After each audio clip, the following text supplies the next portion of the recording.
L'eau potable. Elle semble sortir tout naturellement du robinet. Mais en fait, d'où vient-elle? Et comment arrive-t-elle chez nous? Pour le savoir, il nous faut aller dans un endroit où la ville semble se faire oublier. Eh bien, vous êtes à la station de pompage de Châlons-Champagne. Toute l'eau qui est distribuée et bue par les Chalonnais vient d'ici. Autour de la station, il y a un champ captant avec un certain nombre de puits qui permettent de puiser l'eau dans le sol et de le renvoyer vers deux réservoirs situés un rive droite, un rive gauche.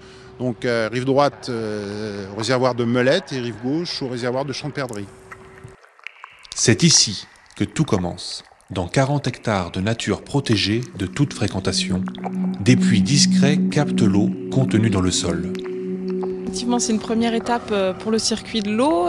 Ici, sur le champ captant du Jard, qui se situe entre la Marne et le canal, l'eau pour l'ensemble de Châlons et les quelques communes que nous alimentons est pompée sur ce champ captant unique par l'intermédiaire de 3 types de puits différents. L'eau est exclusivement souterraine et provient de 2 nappes différentes, la nappe alluviale, la nappe de lac. Ces puits sont directement reliés à la station de pompage. Et cette seconde étape est pour le moins surprenante. On est sur un détecteur biologique de pollution en fait.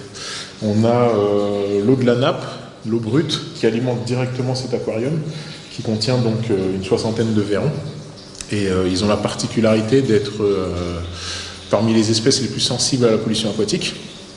Donc nous on peut les surveiller donc l'état de notre eau brute par le comportement des poissons. Après c'est bien évidemment un système qui existe depuis plusieurs années et qu'on retrouve à différents endroits, même dans certaines grandes villes. Alors après plus différentes tailles.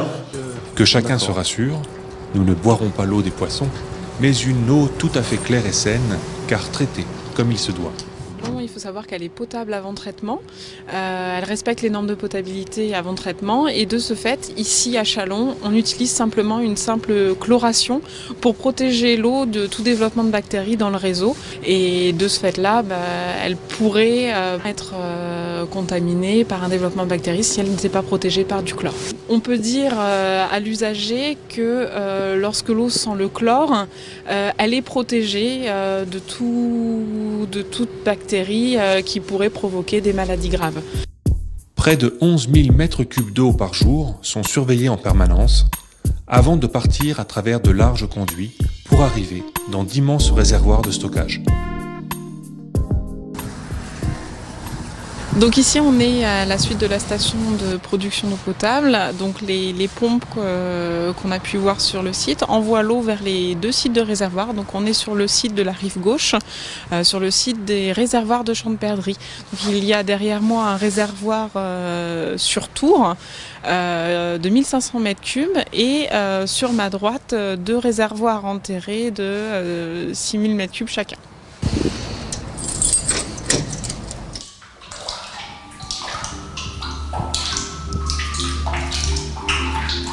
Desservie dans Châlons ainsi que la proche région, cette eau fait l'objet de contrôles réguliers et s'inscrit dans un cadre de respect de l'environnement, ce qui lui vaut d'être récompensée par une certification qualité. Mon axe c'est sur l'environnement, sur la protection de la ressource. Donc on a différents axes de travail, nous, au sein du service. Et derrière, ça nous permet de nous améliorer en continu. Il y a une démarche globale, c'est-à-dire que le Grenelle de l'environnement local, l'agenda 21 local s'intègre complètement dans cette démarche. On va dire qu'on a du coup, de ce fait, beaucoup de suivi.